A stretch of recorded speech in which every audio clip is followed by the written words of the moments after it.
상업이 발달했던 도시가 대부분이었죠. 당시 소아시아 도시들이. 그런데 이 빌라델피아 도시는 무역이 어디 있습니까? 상업이 어디 있습니까?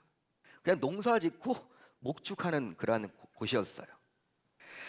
자, 한마디로 빌라델피아는 소아시아 지방에서 가장 열악하고 가난한 도시였습니다. 재정 자립도가 거의 열악한, 낮은 곳이었죠. 자, 그러다 보니 가장 열악한 도시에 세워졌던 이 빌라델피아 교회 역시 얼마나 초라하고 형편이 없었을까요? 여러분, 도시 자체가 엉망인데 뭐 교회가 세워져 봤자 얼마나 여러분 교회가 화려하겠습니까? 화려할 수가 없겠죠. 요즘으로 치면 아마도 미자립 삼각교회, 미자립 농어촌 교회와 같은 곳이 바로 빌라델피아 교회였다라는 거예요. 강남에 있는 화려한 그런 대형 교회를 떠올리지 마십시오. 우리가 빌라델피아라고 하면 럭셔리하죠. 왠지 여러분들 막 호감이 가잖아요. 빌라델피아 교회다 그러면요.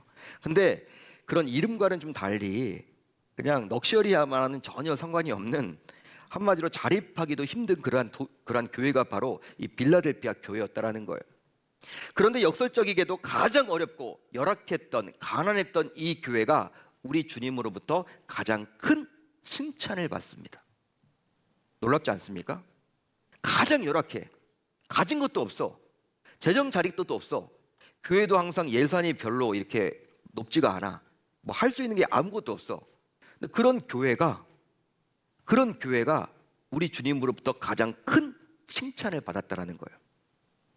자, 칭찬의 내용은 8절 하반절에 나오죠. 우리 한번 같이 읽어봅니다. 8절 하반절 시작.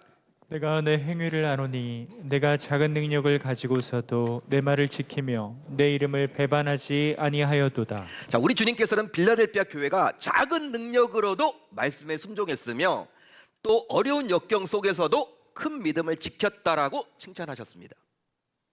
쉽게 말하면 우리 주님께서는 빌라델피아 교회가 작은 능력으로도 끝까지 충성스럽게 행했다라는 거예요. 충성이 있었다라는 거예요. 이처럼 우리 주님조차도 빌라델피아 교회가 연약하고 부족하고 특별히 가진 것이 없음을 결코 모르지 않았습니다. 우리 주님이 지금 말씀을 하고 있잖아. 내가 작은 능력을 가졌다. 그 말을 하고 있잖아요.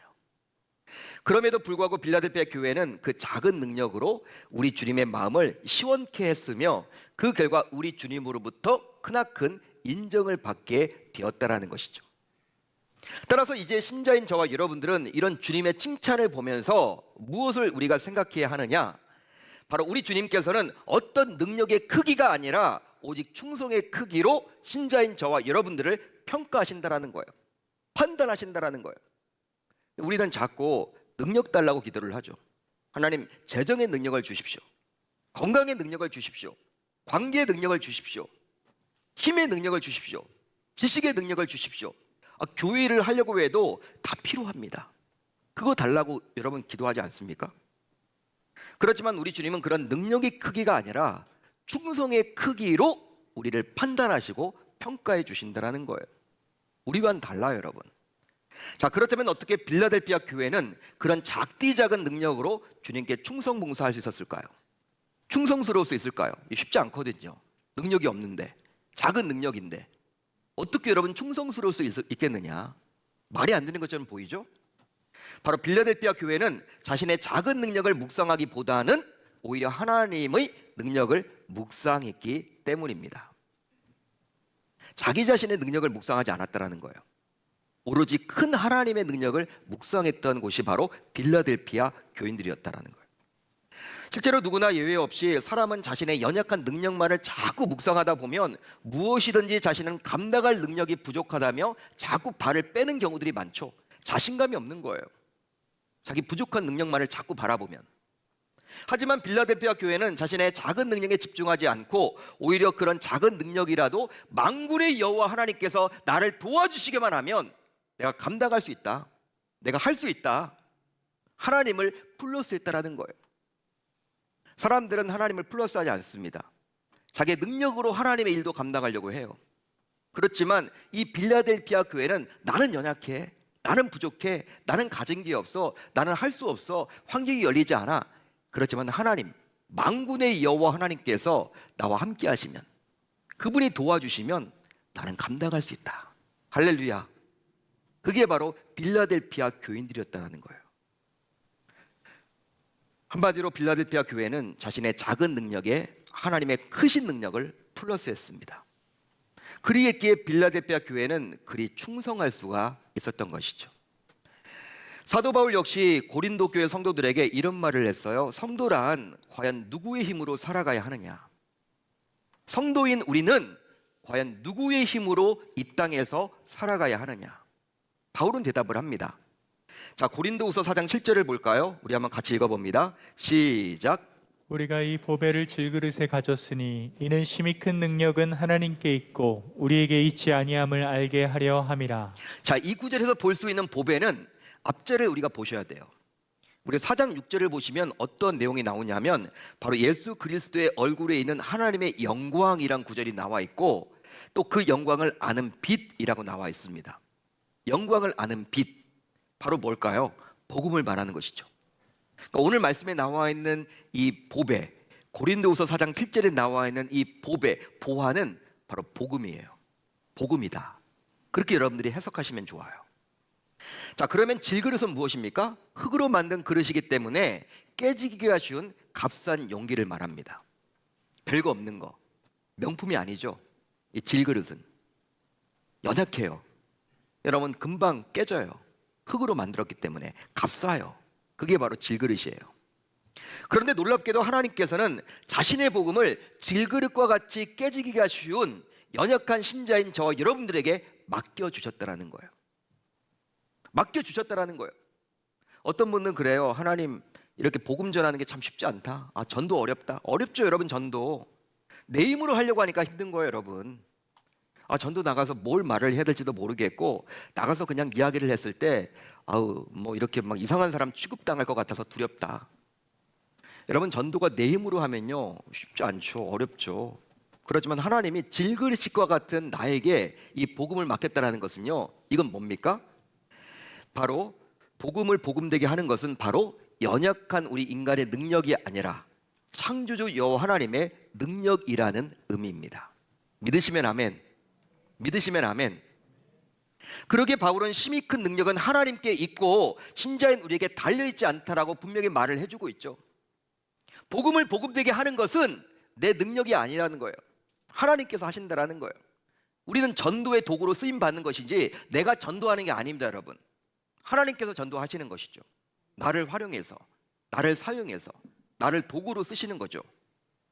이런 바울의 영적 고백을 빌라델피아 교회는 어떻게 알았는지 자신의 작은 능력이 아니라 하나님의 큰 능력에 의존해서 하나님의 일을 충성스럽게 감당했던 것입니다. 하지만 신자인 저와 여러분들은 어떠할까요? 우리들의 모습은 어떻습니까? 연말만 되면 우리 교육자들의 전화를 우리 일부 성도님들은 잘 안 받으시려고 해요. 그 이유가 뭘까요? 막 잠수를 타셔. 여러분, 그 이유가 뭘까요? 사역 안 하려고. 괜히 여러분 교육자한테 또 안 한다고 하기도 그렇고 또 이렇게 만나면 또 이렇게 안 한다고 하면 좀 그렇잖아요. 사람이기 때문에 안 볼 사람도 아닌데 1월 달부터는 또 잘 또 전화를 받으셔요. 12월에 여러분 가장 우리 교육자들이 의로운 것 같아. 전화를 안 받으셔. 사역에 대한 부담이 있죠. 여러분, 또 어렵게 연락이 되어도 무조건 자신은 연약하고 능력이 부족하고 상황이 안 된다, 단호하게 여러분 거절하시는 분들이 대부분이에요. 나는 안 된다라는 거예요.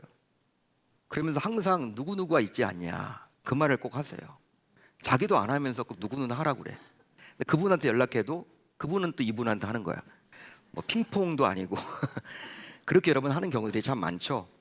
여러분, 이야기를 들어보면요 형편상 그 사역을 감당하기 힘들어. 진짜 그럴 것 같아.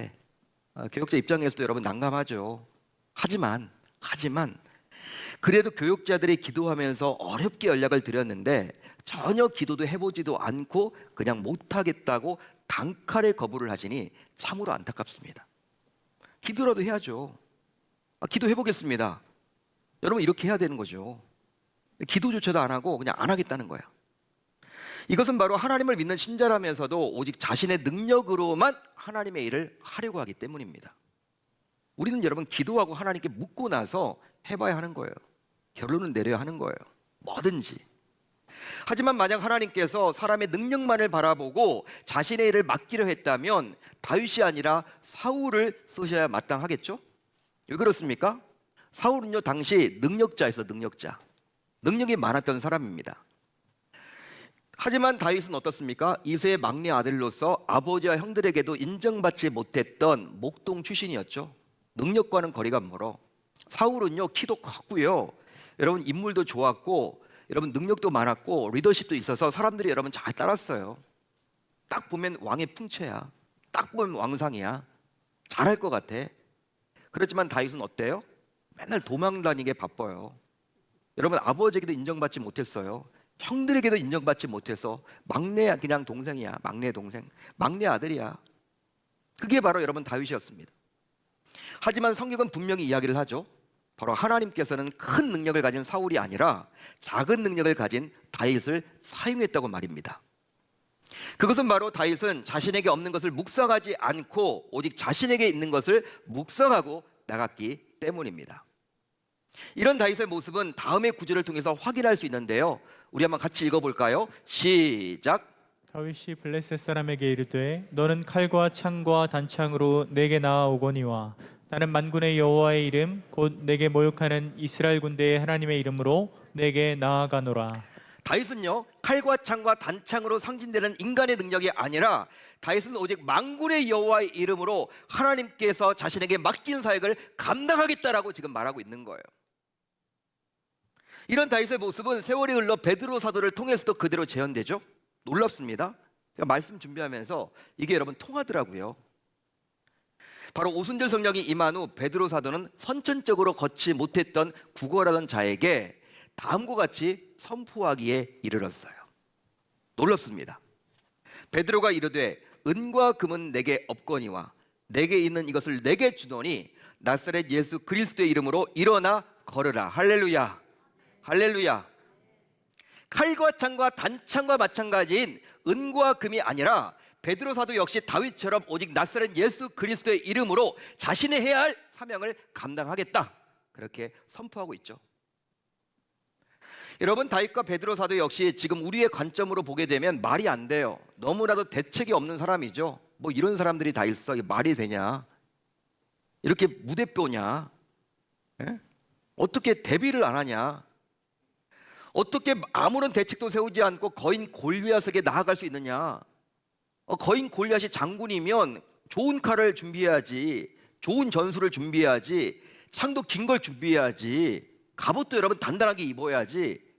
어떻게 여러분 이름을 가지고 나가냐? 베드로는 뭐냐? 나면서부터 걷지 못했으면, 그 사람이 구걸했으면 동전을 던져줘야지, 그거 달라고 하는데 어떻게 은과 금은 없다고 하면서 용기를 내어서 어떻게 그렇게 선포할 수 있느냐? 여러분 대책 없는 자처럼 느껴지지 않나요? 하지만 아무런 대책을 세우지 않고 오직 주의 이름만을 붙들고 나아갔더니 우리 주님께서 친히 대책이 되어 주셨고 축복하사 기적이 일어나게 되었습니다. 할렐루야, 할렐루야. 따라서 어떤 의미에서 볼 때 하나님의 일을 해나갈 때 있어서 모든 상황이 갖춰지고 큰 능력을 받고 난 다음에 하겠다라는 것은 핑계거리에 불과한 거예요. 핑계입니다. 하나님이 보시기엔 그래요. 바로 우리 주님께서는 자신의 일에 있어서 친히 대책이 되어 주기를 원하기 때문이죠. 실제로 신자인 우리 모두 하나님의 택함을 이미 받은 자들이에요. 여러분 동의가 되세요? 수십억 인구 가운데 저와 여러분들은 하나님이 택하셨다니까요. 이게 믿어지십니까 여러분? 다음으로 주님께서는 회복시켜 주신다고 이야기를 하고 있어요. 회복시켜 주신다. 우리 3장 9절을 한번 같이 봅니다. 시작. 보라 사탄의 회당 곧 자칭 유대인이라 하나 그렇지 아니하고 거짓말하는 자들 중에서 며칠 내게 주어 그들로 와서 내 발 앞에 절하게 하고 내가 너를 사랑하는 줄을 알게 하리라. 자, 빌라델피아 교회는 앞에서도 잠시 살펴봤지만 열악한 교회였어요. 그러다 보니까 구성원들 대부분이 찢어지게 가난해. 사회 지도층이 없어. 그 교회는 장애인들만 많아.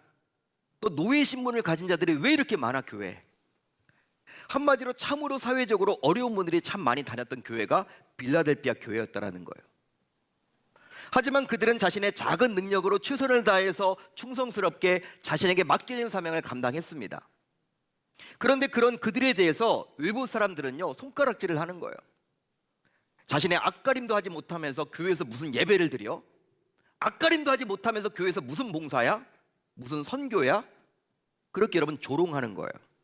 또 막 비웃습니다. 핍박이 있는 거예요. 사람들이 여러분 찍찍찍 하는 거예요. 자신의 앞가림도 못하면서 무슨 교회를 다닌다 그래? 무슨 예배를 드려? 여러분 그런 말 한마디 들으면요, 막 화가 나기도 하고 위축이 되겠죠. 사회에 여러분 하루 인생을 살아가는 그분들이, 상류층들이 여러분 그런 이야기 하면요, 여러분 쫄 수밖에 없죠. 당연히. 그뿐 아니라 신앙생활을 한다는 이유만으로 승진도 막히고 저 파트너들이 등을 돌리기까지 해서 최악으로 먹고 살아가기가 더 힘들었습니다. 하지만 빌라델피아 교회는 끝까지 우리 주님의 이름을 배신하지 않았다라는 거예요. 그 결과 우리 주님께서는 그렇게 핍박했던 자들, 즉 오늘 말씀에 나오는 사탄의 회당, 즉 유대인들 가운데 거짓말하는 자들 가운데 일부가 교회에 나와서 그들에게 절하게 된다며 모든 상황을 회복시켜 주시겠다라고 약속해 주고 있습니다. 자신을 핍박했던 직장 상사가 교회에 나와서 이렇게 예수를 믿기까지, 당신 너무나 고맙다고, 이런 이야기 여러분 듣게 되는 거예요. 전화위복이 생기는 거죠. 완전히 역전의 드라마가 나타나는 거예요. 여러분 이것보다 더 큰 축복이 어디 있습니까? 절대 예수 믿지 않을 것 같은, 그렇게 나를 비판하고 핍박하고 박했던 자가 교회에 와가지고 나에게 무릎을 꿇어요. 지금까지 잘못됐다고, 너무나 이렇게 예수 믿으니까 행복하다고, 감사하다고. 여러분 그런 말을 들으면 얼마나 행복하겠습니까? 근데 하나님이 그렇게 해주신대요. 따라서 신자인 우리는 어떤 도덕적이고 윤리적인 잘못으로 인해서 세상의 질책을 받게 되었을 때에는, 그때는 고쳐야만 하지만 믿음을 지키느라, 신앙을 지키느라 받게 되는 세상의 박해는 기쁨으로 이겨내야만 하는 것입니다. 여러분 우리가 너희들 왜 이기적이냐 그렇게 세상에서 이야기하죠. 너는 굉장히 이기적이다, 너 말과 행동이 다르다, 왜 그러느냐. 세상 사람들이 이야기할 때 우리가 고쳐야 돼요. 여러분 그것은 도덕적이고 윤리적인 거죠. 말과 행동이 일치돼야지. 그러면 안 되잖아요. 그런데 야, 너 코로나 상황인데 왜 예배 드려? 예배 안 드리면 안 돼? 그게 중요해? 여러분 그렇게 사람들이 우리를 박해하고 핍박하면요, 우리 어떻게 해야 돼요? 지혜롭게, 우리 예배 중요해, 우리는 잘 지키면서 예배 드려. 절대로 타협해서는 안 된다라는 거예요. 바로 우리 주님께서 반드시 나중에 멋지게 회복시켜 주시리라 약속해 주셨기 때문입니다. 다음으로 주님께서는 지켜주십니다. 지켜주세요. 내가 나의 인내의 말씀을 지켰은즉 내가 또한 너를 지켜 시험의 때를 면하게 하리니. Give and take. 빌라델피아 성도들이 주님의 말씀을 지켰더니 우리 주님께서도 어떤 환난 속에서 성도들을 지켜주신다고 약속해주고 있습니다. 실제 이 약속보다 더 복된 약속이 어디 있단 말입니까 여러분? 한번 생각을 해보세요. 이것보다 더 복된 말씀이 어디 있어요? 세상의 권세를 가진 자가 지켜준다고 해도 마음에 안심이 생기는데, 그런 권세를 가진 자와 비교할 수 없는 만군의 여호와 하나님께서 나를 친히 지켜주신다고 하니 이것보다 더 큰 선물 보따리가 어디 있습니까? 여러분 우리가 자녀들 어떻게 지켜요? 자녀 따라다니겠습니까? 여러분들이 손주 살아가지만 손주 여러분 따라다닐 수 있어요? 못하잖아요. 품 안에 여러분 자녀지. 다 크면 여러분 어떻게 우리가 지켜요? 내가 못 지킨단 말이에요. 우리 주님께서 우리가 말씀을 지켰더니 어떻게 해주시겠다? 말씀 지켜주셨던 그 빌라델피아 성도님들의 그 가정, 그 자녀들, 그 손주들, 생업, 모든 것들을 지켜주신다는 거예요. 이것보다 여러분 더 큰 축복이 어디 있습니까? 우리 주님의 친히 불침번이 되어서 눈동자처럼 우리의 가업과 생업과 환경과 자녀들과 모든 것들을 지켜주신다. 이게 여러분 약속의 메시지죠. 나의 건강도 하나님께서 지켜주신다. 따라서 신자인 우리가 할 일이 있다면 그것은 바로 어떤 형편 속에서도, 어떠한 상황 속에서도 주님의 말씀을 지키려고 몸부림을 쳐야 할 줄로 믿습니다. 100% 지키지 못하죠, 말씀을. 그렇지만 어제보다는 오늘이 좋아야죠. 뭔가 발전이 있어야 되겠죠. 신앙생활을 하는데 점점 퇴보가 일어난다. 이건 여러분 잘못된 거죠. 어제보다 나은 오늘, 오늘보다 나은 내일을 기대할 수 있는 저와 여러분들이 다 되실 수 있기를 바랍니다. 마지막으로 이제 주님께서는 신자인 우리를 성전 기둥으로 삼아 주십니다. 할렐루야, 할렐루야. 성전 기둥으로 삼아 주신다라는 거예요. 이기는 자는 네 하나님 성전의 기둥이 되게 하리니 그가 결코 다시 나가지 아니하리라. 혹시 여러분들은 아주 오래전에 세워진 교회의 터를 보신 적이 있습니까? 아주 오래전에 세워진 교회의 터, 로마 시대에 세워진 교회의 터. 아마 인터넷에 들어가 보면 로마 시대에 세워진 교회의 흔적이라고 해서 건물은 모두 사라졌는데 지금까지도 여전히 기둥만큼은 남아있음을 보게 될 거예요. 기둥만큼은 남아있죠. 기둥이 남아있기 때문에 후세를 살아가는 저와 여러분들이 이곳이 에베소 교회의 터였구나 라고 짐작할 수 있는 거예요. 저도 여러분 포털 사이트에서 2000년 전에 세워졌던 에베소 교회의 성전 기둥을 본 적이 있어요. 여러분 화려했던 그 에베소 교회가 여러분 흔적도 없어요. 그렇지만 기둥은 역시 남아있더라고요. 이처럼 시간이 흐르게 되면 건물은 모두 무너지게 되어 있지만 오직 그 기둥만은 남아있습니다. 자, 그렇다면 교회에서 기둥 같은 신자들은 과연 누구를 말하는 것일까요? 우리 교회도 여러분 많죠. 기둥 같은 신자들이 있기 때문에 50년 동안 달려올 수 있었죠. 앞으로 50년도 기대를 할 수 있는 것이죠. 지진, 해일, 폭우, 태풍, 때론 폭격과 같은 어려움을 견디고 그 교회를 지키는 거목과도 같은 신자들이에요. 우리 교회가 50년 동안 왜 어려움이 없었겠습니까? 왜 여러분 환란이 없었겠습니까? 여러분 그렇지만 그때 교회를 지키면서 눈물로 여러분 지새웠던 분들, 기도했던 분들, 그분들의 여러분 수고와 노력, 그분들이 바로 이 교회를 지키는 거목들 아닌가요? 한마디로 요즘 자신의 편의에 따라서 쉽게 교회를 옮기는 성도들과는 달리 진득하게 교회를 지키고 교회와 함께 자신의 생을 마감하며 심지어 자녀 때에도 손주 때에도 그 교회에서 신앙생활을 해나가는 가정을 말하는 거예요. 그들이 여러분 교회의 기둥이죠. 그런데 우리 주님께서 작은 능력으로 충성스럽게 헌신한 성도들에게 그 교회의 기둥으로 삼아서 그 교회의 역사와 함께 기억하시겠다고 하시니 이 얼마나 커다란 축복이 되겠습니까? 교회의 역사와 함께 가는 거예요. 교회가 100년 동안 지속되면 그 100년 동안에 그 성도님들의 이름이 기억에 남는 거예요. 여러분 우리 주님께서 그렇게 해주신다라는 거예요. 우리 주님은요 우리의 수고와 헌신을 모르지 않으십니다. 다 기억하고 계신다라는 거예요. 따라서 교회의 모퉁이돌 되시는 우리 주님께서 신자인 저와 여러분들을 기둥으로 삼겠다고 하시니 이것보다 더 큰 축복이 있습니까? 교회를 우리 주님이 혼자 세우시는 것이 아니라 너희들은 기둥 역할을 해, 이렇게 우리 주님께서 우리와 함께 손을 내미신다고 하니 얼마나 여러분 이것이 큰 축복입니까? 사랑하는 성도 여러분, 작지만 소리 없이 강한 교회가 바로 빌라델피아 교회였어요. 사람들은요 이 교회 보잘것없다고 막 사람들이 여기지 않았을 거란 말이야. 그렇지만 우리 주님의 생각은 달랐어요.